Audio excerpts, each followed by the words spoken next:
বিসমিল্লাহির রহমানির রহিম। আসসালামু আলাইকুম। আমি আজকে ভরি দিয়ে আলু বেগুন দিয়ে ইলিশ মাছ রান্না করব। প্রথমে আমি ভরিগুলো ভেজে নিব।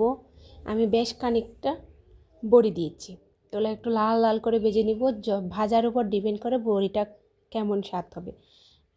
আমি ভালো করে ভেজে পানিতে ভিজিয়ে রেখেছি, এটা কুসুম গরম পানি ছিল। এরপরে আমি বড়ি উঠিয়ে মাছগুলো ভেজে নিব, ইলিশ মাছগুলো। এই যে ভাজা শেষ। এখন আমি মূল উপকরণে চলে যাব। প্রথমে আমি ওই একই তেলে পেঁয়াজ রসুনের পেস্ট দিয়ে ভালো করে ভেজে নিয়েছি। ভাজা হয়ে আসছে, আমি দিয়ে দিব হলুদের গুঁড়া, ধনিয়ার গুঁড়া, জিরার গুঁড়া আর লাল মরিচ। এখানে আমি ঝালের জন্য একটু কাঁচা লঙ্কা বাটাও ইউজ করব। মশলাটা ভাজা শেষ, আমি একটুখানি পানি দিয়ে দিলাম। পানি দিয়ে কষাবো। আমি এই মশলাতে বড়িগুলাও দিয়ে দিব, যাতে মশলার সাথে একসাথে কষানো হয়। কষানো শেষ। এখন আমি আলু বেগুন সিম দিছি 2-1টা, দিয়ে ভালো করে নেড়ে চেড়ে কষিয়ে নেব। এই যে বড়িটাও ভালো মতো সিদ্ধ হয়ে গেছে, তরকারিগুলোও সিদ্ধ হয়ে গেছে। এখন আমি মাছগুলো ঢেলে দিব। ঢেলে দিয়ে কিছুক্ষণ নেড়ে চেড়ে আমি পানি অ্যাড করে দিব।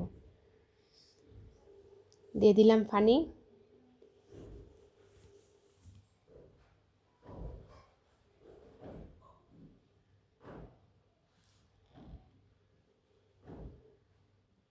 আমি একটু নেড়ে চেড়ে এখন ঢাকনা দিয়ে দেব।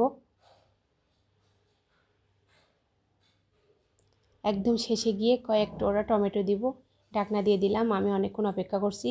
দিয়ে দিলাম ধনিয়া পাতা। ধনিয়া পাতাটা আমি ভিডিও করতে পারি নাই, এই জন্য। এই হচ্ছে আমার ইলিশ মাছ দিয়ে আলু বেগুন দিয়ে রান্না।